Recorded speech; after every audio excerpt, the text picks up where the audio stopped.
Sir, thank you so much po for being a part of our committee hearing. Actually, hindi na po sana namin, hindi naman po required. Thank you too for accepting us.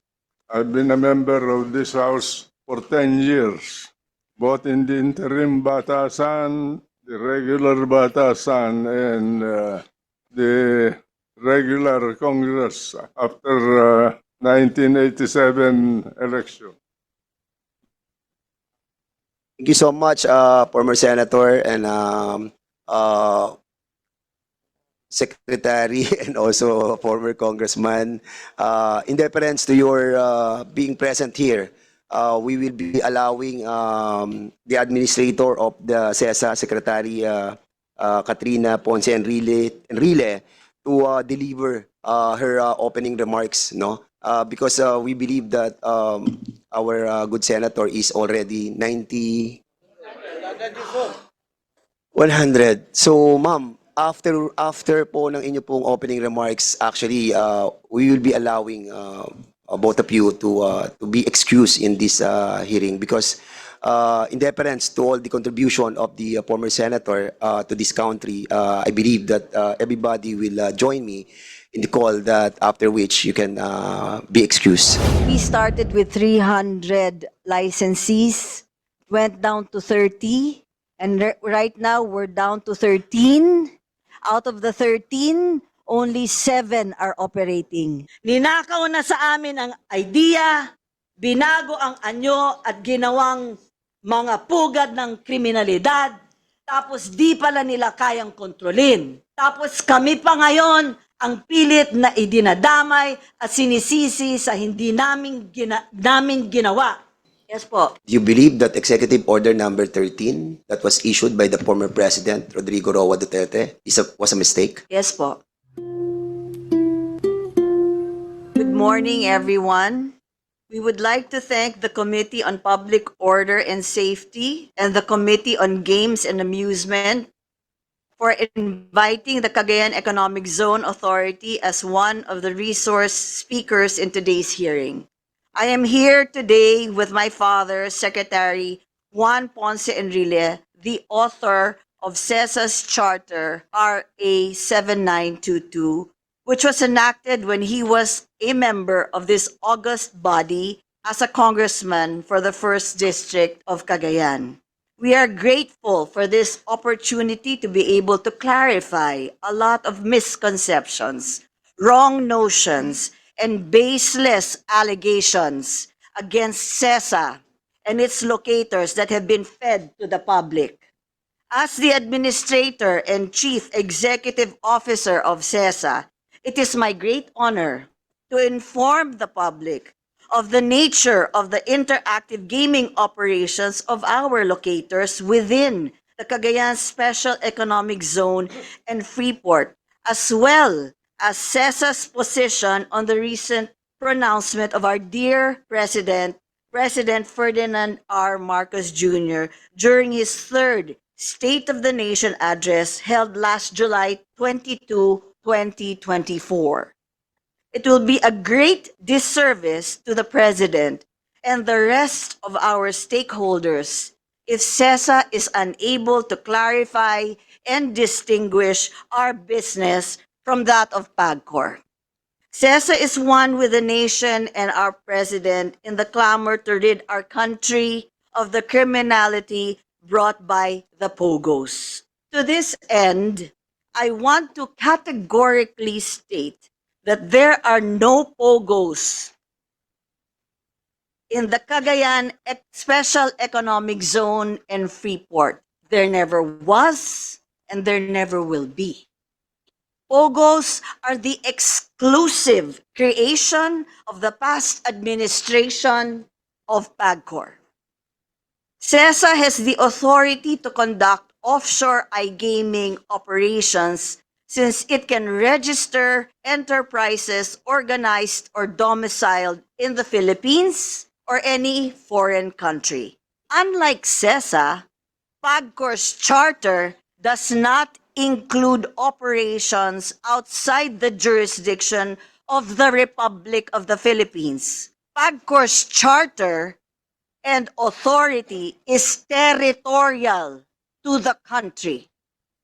CESA, under its charter, is not only a gaming authority, it is a special economic zone as well. As a special economic zone and free port, CESA has the power to approve, accept, accredit, and allow any local or foreign business, enterprise, or investment within the zone. CESA's activities vary as we also have a seaport, a tourism-related activities, real estate development, trading, and we are also on the verge of developing an industrial park to accommodate manufacturing companies.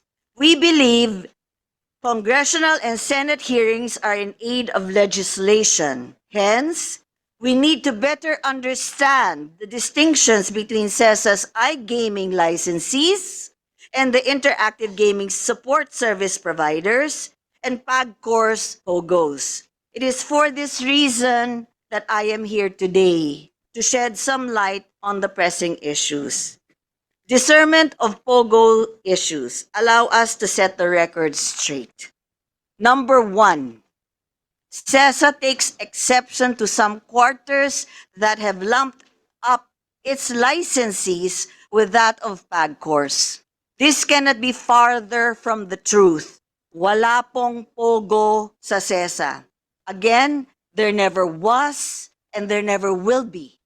Number two, unlike PAGCOR's POGO, CESA does not have any hubs. We barely have any infrastructure, much more a hub. Number three, there has not been a single instance of crimes associated with POGOs under CESA's watch. For more than 20 years that CESA has been regulating and licensing iGaming and interactive gaming support service provider, it never had any instances of kidnapping, human trafficking, torture, scams, and murder. Number four, are there positives to iGaming licensing and regulations? Yes. Taxes, jobs, real estate development, among others. Is there a way to enjoy the positives and get rid of all the negatives? Yes. I believe that should be our focus. Countless countries in Europe and North America have successfully evolved their licensing and regulatory environments. What makes them better than us? 5. CESA's iGaming and interactive gaming support service provider model predates PAGCOR's POGO by more than a decade. And yet, it has never had issues with criminality and social backlash. I believe that the distinction between CESA and PAGCOR are some of the keys to our orderly regulation of iGaming. Some of the distinctions include, number one, unlike PAGCOR, CESA is not a gaming operator. It is focused on licensing and regulations, so it's not conflicted in its vision, operation, and business model. 2. Unlike PAGCOR, CESA was able to benchmark, establish, and develop its iGaming regulations over 2 decades. CESA continues to improve on its regulations through global benchmarking and introduction of technologies to better manage its licensees. 3. Unlike PAGCOR, CESA, in coordination with the Bureau of Immigration, vets and issues its own working visa. This allows CESA to closely monitor expatriates that come into the Cagayan Special Economic Zone and Freeport. Many of these expatriate workers have called the Cagayan Special Economic Zone and Freeport their home. and have lived side by side in harmony with the local community. The simmering social discord that breaks out from time to time in Metro Manila between Chinese expatriate workers and the local population does not exist inside the Cagayan Special Economic Zone and Freeport. Perhaps the gradual arrival of expatriates in the Cagayan Freeport over the years made social assimilation relatively easier than the Metro Manila experience of massive influx over a relatively short period of time. 4. The industry is called iGaming for a reason. Online or internet takes primacy. It's the lifeblood of the industry.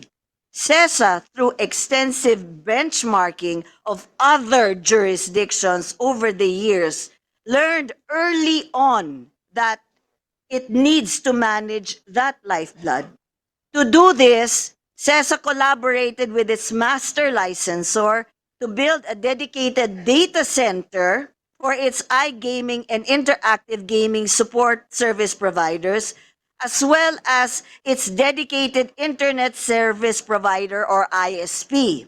The data center and ISP infrastructure helps ensure regulation of CESA's licensees. The data infrastructure provides the capability to enforce cybersecurity, IP blocking, data flow tracing, geofencing, and blacklisting of applications, websites, and other data flows. PAGCOR does not have this. 5. Unlike POGOs, each of CESA's master licensors have an investment commitment of $100 million to help develop the zone. 6. Unlike POGOs, interactive gaming support service providers offer outsourced services to credible foreign gaming companies that lawfully operate in different offshore markets. We call them locators because they locate within the confines of the Cagayan Special Economic Zone and Freeport, where we are able to closely monitor them as well as enforce our IRRs. 7. PAGCOR's POGOs practically operate wherever they want in the Philippines. How can PAGCOR effectively monitor these POGOs when they are nationwide? Instead of being secured within the confines of a jurisdiction like Cagayan Special Economic Zone and Freeport, PAGCOR has allowed the proliferation of POGOs literally everywhere. Parang COVID-19 virus na kumalat. 8. Unlike POGOs, our interactive gaming support service providers are merely providers and do not accept pets. 9. Unlike POGOs, we do not allow sub-licensing. 10. Unlike POGOs, our iGaming and interactive gaming support service providers licensing is based on our charter and IRR. One company, one license. POGOs have a sub-licensing structure that is disadvantageous to PAGCOR. POGO's sub-licensing model also allowed all these fly-by-night and scam operators to proliferate as PAGCOR is no longer able to track how deep the sub-licenses go. 11. Unlike POGOs, our gaming and interactive gaming support service providers, taxation is based on our charter and IRR. POGOs evolved into a new business model like per square meter share of license fees. This digression has encouraged operators to maximize office and residential spaces and fill them to the brim. Such setups further triggered social tension and backlash. Parang COVID ulit, wala nang social distancing, Instead of the virus, criminality ang kumalat, social backlash ang side effects. 12. Unlike POGOs, our interactive gaming support services providers do not have tens of thousands of foreign workers because CESA controls the working visa issuance and physical entry into the Cagayan Special Economic Zone and Freeport. It can control the ratio of Filipino to expatriate employees. All interactive gaming support service providers are encouraged to prioritize local talent. The average interactive gaming support service providers Filipino to expatriate employment ratio is 70% Filipino, 30% expatriates. Background on CESA's iGaming and support services licensing and regulations. I hope this August body will bear with me as I need to explain the evolution of CESA's iGaming operation and why some quarters mistakenly blame CESA for the rise of POGOs. The Cagayan Economic Zone Authority, or CESA, is a government-owned and controlled corporation created by virtue of Republic Act number 7922, otherwise known as the Cagayan Special Economic Zone Act of 1995. It is tasked to manage and supervise the development of the Cagayan Special Economic Zone and Freeport in order to create job opportunities and attract investments therein. The Cagayan Special Economic Zone and Freeport of Cagayan covers the whole municipality of Santa Ana, Cagayan, which is situated in the northernmost tip of the Philippines, and with a land area of about 54,000 hectares, which is the same size of Singapore. CESA is empowered to operate directly or indirectly or license to others tourism-related activities, including games, amusements, horse racing, dog racing, gambling, casinos, and all forms of gaming. CESA enjoys independence from PAGCOR and other agencies of the national government in terms of licensing and regulation of gaming within its covered jurisdiction. In 2001, interactive gaming was emerging as a new class of gaming globally. In the early years of iGaming, the major players in the industry were Antigua, Belize, Dominica, Curacao, Isle of Man, Gibraltar, Malta, Alderney, and Kanawaki. The succeeding years saw the fast growth of the iGaming industry as many individuals turned to the internet to bet on sports, gamble on slots, and play cards. This evolution encouraged many countries in Europe, like the United Kingdom, Italy, Netherlands, Germany, France, and Spain, among others, to adopt legislation for the regulation and licensing of iGaming. CESA saw the potential of the iGaming industry as a good source of revenue that can raise funds for the development of the Cagayan Freeport. CESA set out to establish itself as the premier licensing jurisdiction in Asia. Given the pace of innovations required, CESA collaborated with the private sector to set up a licensing structure similar to the ones CESA has benchmarked in Europe, the master licensor structure. In 2003, CESA issued the first master license to First Cagayan Leisure and Resort Corporation to kickstart the interactive gaming operations in the Cagayan Freeport. The master licensor acts as the technical, marketing, and monitoring arm of CESA. CESA also required the master licensors to commit to investments of at least $100 million in 10 years to help ensure the sustainable development of the Cagayan Special Economic Zone and Freeport. The work of the master licensor under CESA represents a successful government-private company partnership. The Partnership for Licensing and Regulating Online Gaming allows government to offer the services in an efficient and cost-effective manner. which can produce immediate and significant results. The master licensor continues to underwrite its costs of marketing and promoting the jurisdiction, including the costs involved in background checks for license applicants. The master licensor is tasked to help in the regulation of online gaming without any expense to the government and invest in the Freeport to build the necessary infrastructure needed by its licensees. CESA, in partnership with the master licensors, built the required infrastructure for iGaming in the Cagayan Freeport and formulated rules and regulation for iGaming. Together, CESA and the master licensors established the Cagayan Freeport as the iGaming gateway to Asia. When the interactive gaming industry in CESA started in 2003, it was very peaceful and orderly. Everybody knew everybody, and we were actually taken as a gaming jurisdiction very seriously. CESA established itself as the first interactive gaming jurisdiction in Asia and stood at the forefront of regulatory innovation. We were known in the global gaming industry.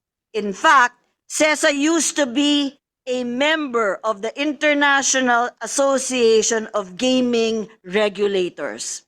The intention was to attract established and credible gaming operators in Europe and North America to outsource their services, the services they require to service providers located in CESA. The foreign companies became CESA's iGaming licensees, while the local service providers became CESA's interactive gaming support service providers. The CESA iGaming business model was a straightforward service business model. In 2005, there was still no infrastructure in our economic zone, no buildings, no facilities, nothing. We had the idea and the opportunity, but we lacked the facilities. Hence, at the interim, CESA entered into a memorandum of agreement with PAGCOR, allowing CESA locators to operate outside the Cagayan Freeport. The said MOA identifies the locations of the interactive game and support service providers and stipulates that 50% share of PAGCOR on the share of CESA in the hosting fee from the operations. Our interactive gaming support service providers was a closely knit group situated within close proximity to each other. Everybody in the industry knew each other. We worked with international caliber gaming organizations such as Playtech, DAFABet, Caspo, CrownTech, Bayview, U3, Estec, and Monaco, among others. All these internationally renowned companies left when Pogo came in.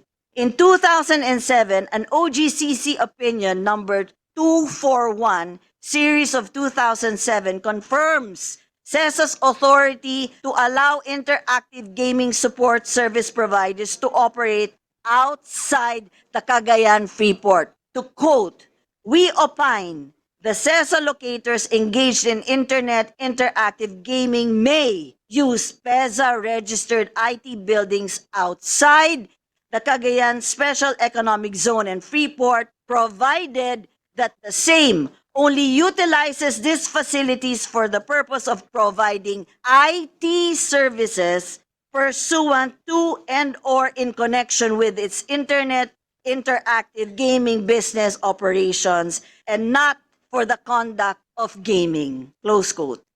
Because of the aforementioned OGCC opinion, CESA continued with its interactive gaming support service operation in PESA. IT interactive gaming support services, IT registered buildings such as RCBC, PBCom Tower, Burgundy Corporate Tower, Marvin Plaza, and the Enterprise Center, among others. In 2009, CESA had appointed another master licensors for land-based gaming and interactive gaming. North Cagayan Gaming and Amusement Corporation was given a license in order to accommodate the growing market for interactive gaming operations. In 2011, CESA entered into another MOA with the new PAGCOR management, which again specifies locations for interactive gaming support service providers and the sharing of the hosting fees. However, the MOA was not implemented because of the opposing positions of acceptance of bets from the Philippines. As a matter of policy, CESA does not allow bets from the United States and the Philippines to prevent proliferation of gambling in the Filipino citizenry. This was the assurance given by CESA to the Archdiocese of Tuguegarao, Cagayan, when the issue of gambling was raised prior to the commencement of operations. On the other hand, PAGCOR wanted the interactive gaming support service providers to accept bets from the Philippine territory. This was the disagreement during the implementation of the MOA, resulting in a deadlock and prevention of carrying out the provisions of the MOA. During the time of PAGCOR Chairman Bong Nagyat, he started toying with the idea of allowing the same kind of gaming to happen within PAGCOR's jurisdiction.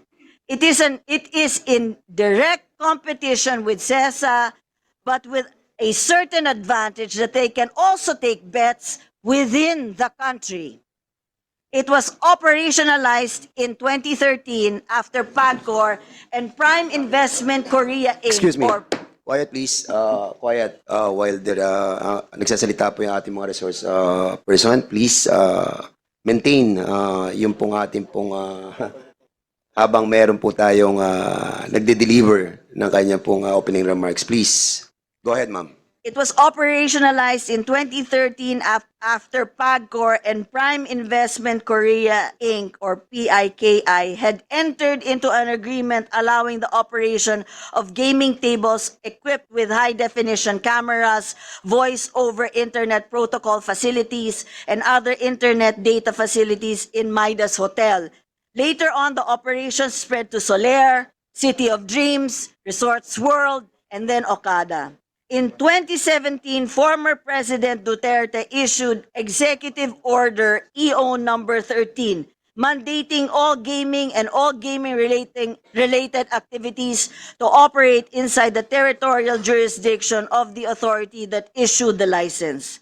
In compliance with EO 13, all CESA interactive gaming support service providers were allowed to operate in specific areas in Manila, were directed to relocate to the Cagayan Freeport. At that time, CESA had approximately 300 interactive gaming support service providers and IG licensees. In the same year, the PAGCOR officially institutionalized the term POGO, which means Philippine Offshore Gaming Operation. Initially, PAGCOR Chairman Andrea Domingo was supposed to give POGO licenses to just 25 operators, but she eventually expanded it. Obviously, they were already dictating the rules on how offshore gaming was to be operated.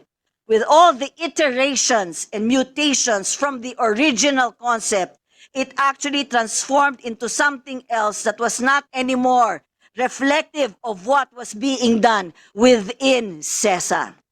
A massive exodus of licensees and interactive gaming support service providers left CESA's jurisdiction to PAGCOR's jurisdiction, which started to happen during the time of President Benigno Aquino III and exponentially grew during the time of President Rodrigo Duterte's term. From CESA's 300 interactive gaming support service providers and IG licensees, CESA was down to approximately 30. Definitely, CESA at that point could not compete because we were strictly abiding by our mandate in our charter. Until now, we have never deviated. we are still operating the same way as before. In 2018, after the exodus of licensees from CESA occurred, criminality involving POGOs started to occur. This was confirmed by former PAGCOR Chair Andrea Domingo during Senate hearing last July 29, 2024 in the committee chaired by Senator Ontiveros. Such criminality likely occurred due to the absence and fundamental regulatory conditions of PAGCOR when it started to regulate offshore gaming. As admitted by the former chair, Domingo, they were still studying how to regulate online gaming when they launched POGO, which was a flawed replica of CESA's iGaming structure. The question that was begging to be answered is, why did Chairman Andrea Domingo of POGO when they were still studying how to operationalize it? CESA interactive gaming licensees. The definition of gambling has three basic elements: consideration, chance, and price. If at least one of these elements is missing, the activity is not gambling. Gambling can be divided into three basic formats based on style of play: lotteries, wagers, and gaming. All three formats are readily adaptable to the internet. The CESA iGaming business model is based on the established and pioneering jurisdictions in Europe and North America. An iGaming operator that seeks to secure a license from CESA is required to submit an application, pass a probity check including personal and company probity by an independent and globally recognized probity evaluator, and then submit a software testing certificate from a credible and globally recognized software testing laboratory. Once all the documentary requirements are complete, then the iGaming operators pay the licensing fee. Number one, CESA's iGaming licensees are foreign companies that are vetted and then authorized by CESA to engage interactive gaming support service providers located or hosted within the Cagayan Special Economic Zone and Freeport. For clarity, these companies domicile and operate outside the Philippines. 2.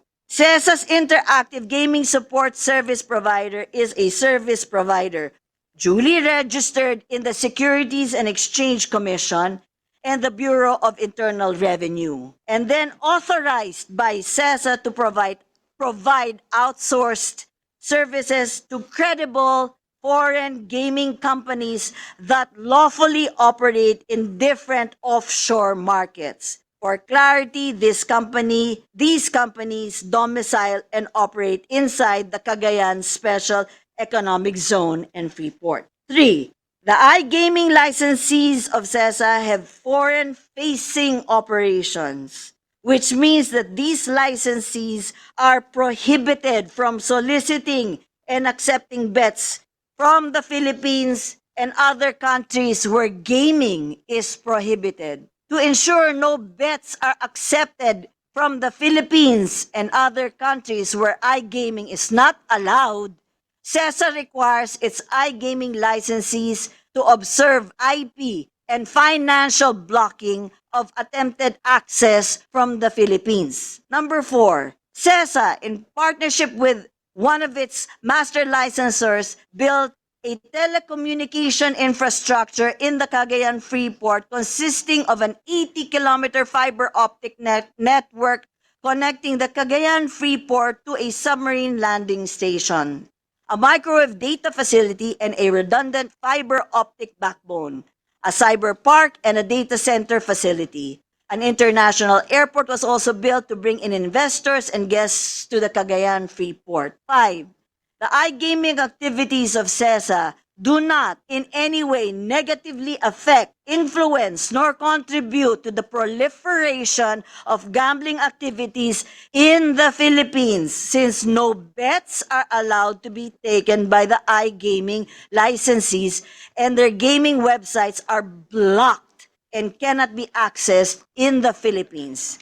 The interactive gaming support service providers do not engage in gambling. Despite the exodus of licensees to PAGCOR, CESA remains steadfast in its commitment to provide sound regulatory framework anchored on fairness, honesty, transparency, integrity, and responsible conduct of interactive gaming to enhance integrity of the industry and provide protection to the players, investors, and most especially to the local community. CESA continues to improve its regulations by strictly implementing its IRR and introducing new technologies to help enhance compliance. In fact, we have been working very closely with the Anti-Money Laundering Council. I am proud to say that we are among the agencies that were tasked to get the Philippines out of the gray list. CESA is one of the agencies that has been able and has managed to comply with the requirements early on because we are closely monitoring and educating all our locators regarding AMLAC rules. CESA intends to grow its share of the global iGaming market, which Statista projects to reach 97.70 billion US dollars in 2024. iGaming revenue is expected to show an annual growth rate, compounded annual growth rate from year 2024 to year 2029 of 6.46%, resulting in a projected market volume of 133.60 billion US dollars by the year 2029. Lastly, to the issue of the presence of 10 offshore operating gambling areas near EDCA sites in Cagayan, may we clarify that there is only one EDCA site within the zone. The other EDCA site is also in the province of Cagayan but located in Lalo. The service provider inside CESA has been in the zone before EDCA was signed and way before the determination of EDCA sites. Hence, it would be safe to assume that the military knows of the presence of gaming service providers, and despite this knowledge, they still chose an area inside CESA to be one of their EDCA sites. This shows their confidence that the area is safe and secured. It is our fervent hope that the ills and evil that the President rightly sought to end with his decisive action to ban POGOs will not be to the detriment of CESA. Such menacing activities, mind you, happening outside our jurisdiction were wrought not only by the criminal designs of syndicates but also clearly by failure, if not total breakdown of regulation. Why should our people in the impoverished, calamity-prone corner of our country, whose only hope for growth is CESA's primordial reason for being, the one to suffer? We have been quietly doing our bidding, trying to innovate up to make up for the other disadvantages that our area has to overcome. Ninakaw na sa amin ang idea, binago ang anyo at ginawang mga pugad ng kriminalidad, tapos di pala nila kayang kontrolin. Tapos kami pa ngayon ang pilit na idinadamay at sinisisi sa hindi namin ginawa. Utang na loob, wag naman po sanang ganyan. Maraming salamat po. Thank you so much. Before the chair will comment on your 20-minute opening remarks, which, by the way, is educational, informative, and with those historical values, no. I would like my co-chair to acknowledge first the members who are present, no. Marami pong dumating ng mga members, so co-chair, can you acknowledge first those members who are already here on Yes, today's hearing? we would like to acknowledge Representative Alfredo D. Marañon III from the 2nd District of Negros Occidental, Representative Reynante Arrogancia, Vice Chair of the 3rd District of Quezon, Representative Raul Daniel A. Manuel, Party List Kabataan, Representative Ching B. Bernos of the Lone District of Abra, Representative Francisco Paulo P. Ortega V,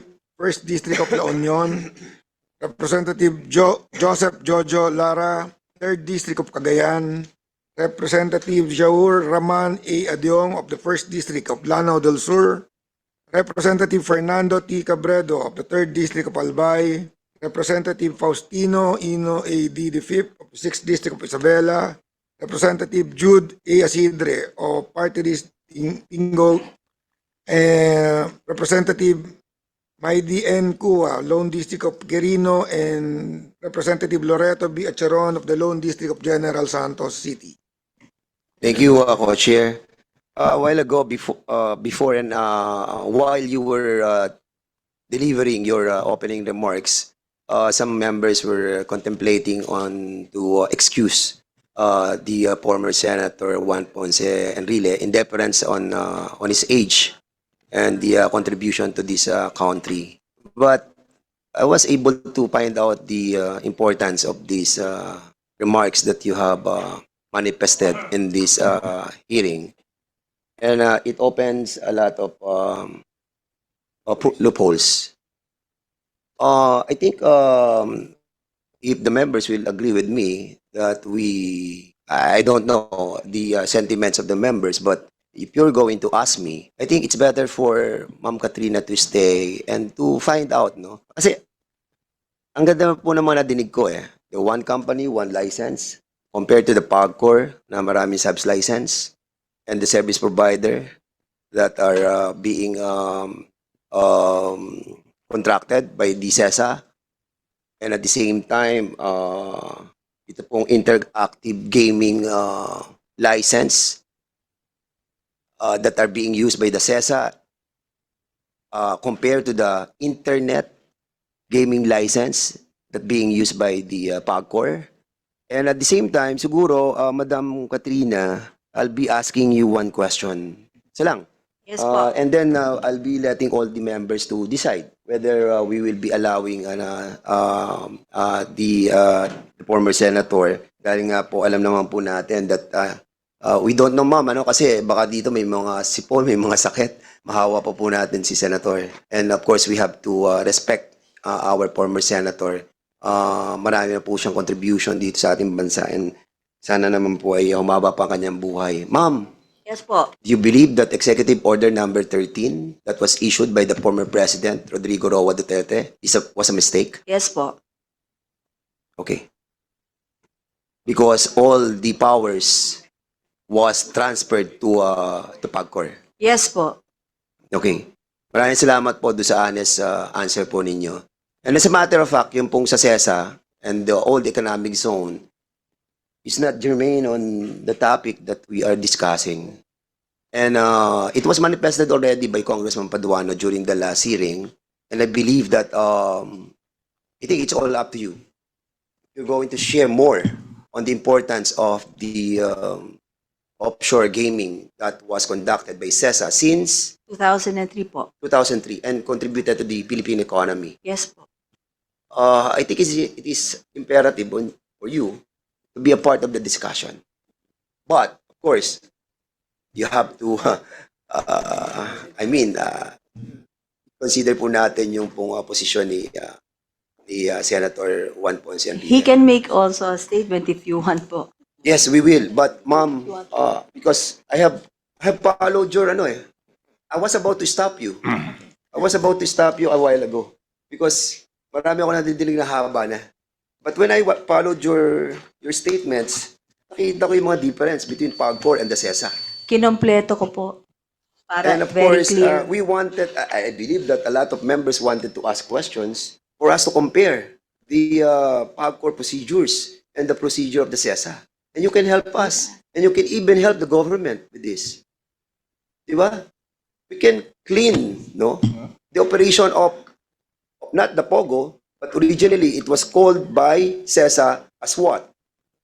It originally, iGaming po. It's been iGaming. iGaming. Yes po. And then this was renamed by PAGCOR as POGO. Yes po. And then later on, they also copied and they said it was IGLs as well. The difference po is we go back to our charters, if I may. Like I said, No, in Betty. the most crucial part is PAGCOR's charter is territorial, which means they can only take bets within the country. They themselves have violated their own charter. And that I heard as well a while ago. Yes po. And that's the reason why it took my personal attention when you were like mentioning everything in this opening remarks. And it is incumbent upon the members of these two committees to decide if we're going to allow Ma'am Katrina to be present on our discussion. And I don't know if syempre kailangan si Katrina ng kanyang tatay pag well, what's the pleasure of the members? Let's hear first the good senator, no? Pakinggan muna natin. Gusto niyo muna pakinggan ng ating former senator? Bukas na. Sir, Thank you, Mr. you're Chairman, recognized. for allowing me to participate in this proceeding. I would like to start by saying that the other day I was in a meeting in the cabinet and we were discussing a policy question about our security. And I asked, I will explain to you why I asked later on. I asked the question, if 1 month from now we are faced with a situation where we have to go to war against any of our neighbors, can we raise an army to defend this country and safeguard the lives, property, and freedom of the Filipino people? I ask the same thing with you as legislators, because that is the essence of your responsibility. Nobody answered the question. CESA was not only an economic project, it's a part of the security of this country. Until today, that is the norm. And I do not know why people want to destroy it. I created that upon the behest of the president then. He sent me around the country to find places in the country that can be developed economically so that we can spread the risk of economic development in case of calamity or in case of a war. And we identified Kasambalangan, which is now Port Irene. We identified Giwan. We identified Zamboanga. We identified Antique. We identified several others. So that the economic development of the country is balanced, and if something happens in one place, it will not affect the others. What are you doing today in this country? You're bunching all the development in the western part of the country, put all the money of the people that are starving to pay their taxes in a risky place of this country. In case of war, the western part, western flank of this country will be blockaded. All those investments will go to north. and the people will starve to death. Can you imagine that? That area is the anchor of the safety and national security of the country to protect it. We have no enemy that can attack us from the east. We have no, our enemies may come from the south, from the southwest, from the west, from the northwest, and none in the east and the north. So when we do our things as legislators, I'm leaving you. I might be dead tomorrow. I will not care, but you have to care about your children and grandchildren. You must always think of country first. How to provide them with their livelihood and how to keep them safe from other countries. Every country around us is our enemy, potential enemy. No exception. And that's why, may I beg those who have in their minds to destroy CESA, please stop it. There is a purpose for CESA. Until today, that purpose is being pursued. That's all the message that I want to leave you. Thank you, sir. Rest assured that every member of this committee will bear in mind that country first. Yun din po ang aming pinaglalaban dito, that we will be fighting for this country. This is the only country that we have. And basically, napag-usapan po yung CESA, the APAB, and the PECO. And we will be, actually, medyo hindi na po siya germane doon sa pinag-uusapan natin sa PAGCOR. But we have seen that the IGL, which is the interactive gaming license that was issued by CESA, is just a part of the whole economic package of CESA and all other economic zone, and thereby the project, which is highly regulated and territorial. With that, we agree with the good senator, the purpose of trying to scatter the economic zone in the different part of the country. But our discussion will only focus on the ills of these POGOs. And if the CESA and all other economic zone have a good template on how to do it, then it is incumbent upon us and upon you to discuss it thoroughly for us to understand how it works. No? And yes, I follow your statement, Madam Katrina. And with your indulgence, I think we need your expertise. No? And we will see.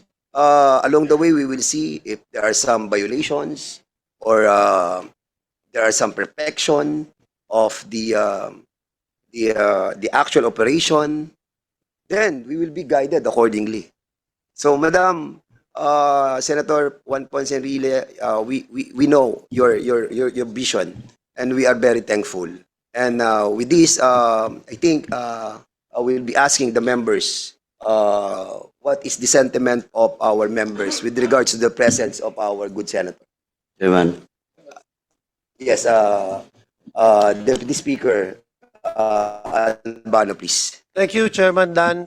First and foremost, magandang umaga. Senator, you are our idol in Region 2, coming from Isabela. You are our true leader there, and we always follow what you say. Bilib po ako sa sinabi nyo dahil totoo po yung sinabi nyo, yung CESA po is a very important hub and industry for the Philippines, and especially for Region 2. And we need your expertise po. At alam ko po, God will grant you more years to come to guide not only the legislature but the Philippines, because CESA is bringing a lot of benefits, not only in billions as Secretary Katrina has stated, but because it also involves the many jobs that have been given to Region 2, especially Cagayan and Isabela. Mission, Mr. Chairman. Yes, sir, you're recognized. Nung dumating dito ang mga Amerikano, paano nila na-capture itong Pilipinas? Dinakade nilang Manila Bay. Sino yung admiral ng Espanya, hindi makagalaw. Dewey. Kung magkagerra at i-blockade ang magmula sa Palawan hanggang sa pasukin ang Pilipinas, anong puerto ang open para umandar ang ekonomiya ng Pilipinas? CESA po. Wala. CESA. Maybe if you can develop something in the Bicol region to access the Pacific. CESA is the most strategic port for this country. That area from Pagudpud all the way to Kasiguran in Isabela, that portion is an area that can support 50 million Filipinos. Economically, that's how important that is. And there is no one that can attack it.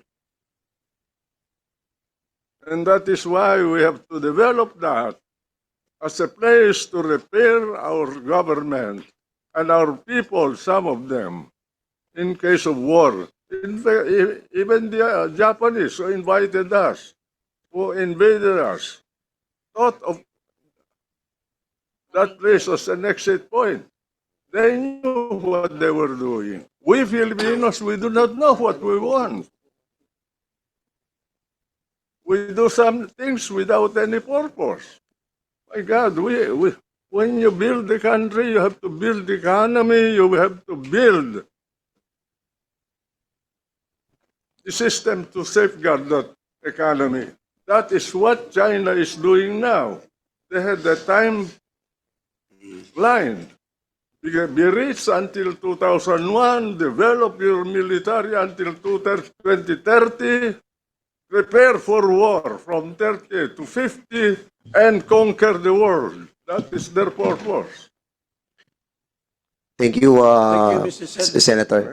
Thank you, Mr. Sige, Senator. you still have the floor. Go ahead. Thank you, Mr. Senator. I agree completely, 100%. That's why I am supporting CESA and its charter, and I will defend it as a legislator from Isabela and coming from Region 2.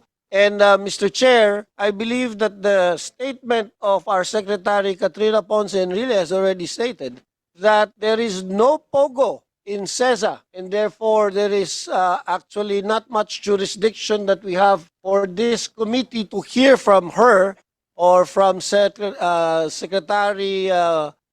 Chief Presidential Counsel Senator Juan Ponce Enrile. With the indulgence of our members, we know that Secretary Enrile is 100 years old. Are they willing to still stay? But we would like to actually excuse them if it is possible, because there is nothing here that can elucidate more questions, because they don't have POGO at all. And our investigation here is primarily for POGOs in itself. But that is my opinion, and I leave it to the chair and to the body, Mr. Chair.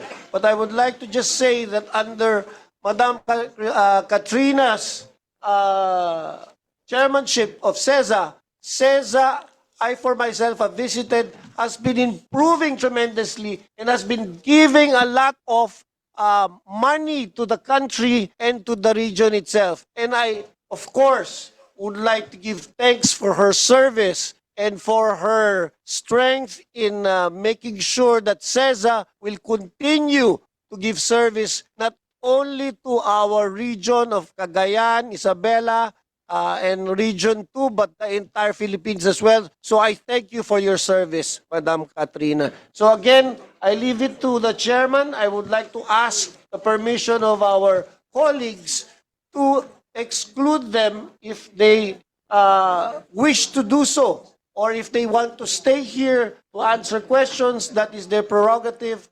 And I would like to ask Madam Cristina And the chairman with that, Yes, Mr. Chair. this is a comprehensive opening remarks, and I think it all boils down to comparing this to the operation of the PAGCOR.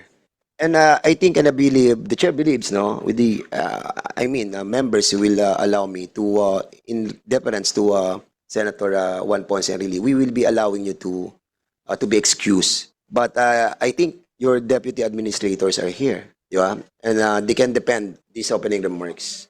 So basically, we'll be Chairman. asking na lang po the Mr. Chairman. yes, Congressman Paduano, Chairman. Actually, Mr. Chairman, I just like to reiterate my manifestation during the last hearing that CESA is not part of this investigation because CESA is not under the jurisdiction of PAGCOR. And this investigation should focus on the 402 illegal POGOs. Now, if ever, of course, the good senator, former senator, Senate President, now Secretary of one of the agencies of this country, will be excused, and some of the part of the CESA will be here. They should not be here to defend. They should be part of the resource persons. Kasi CESA, again, CESA is not part of this investigation.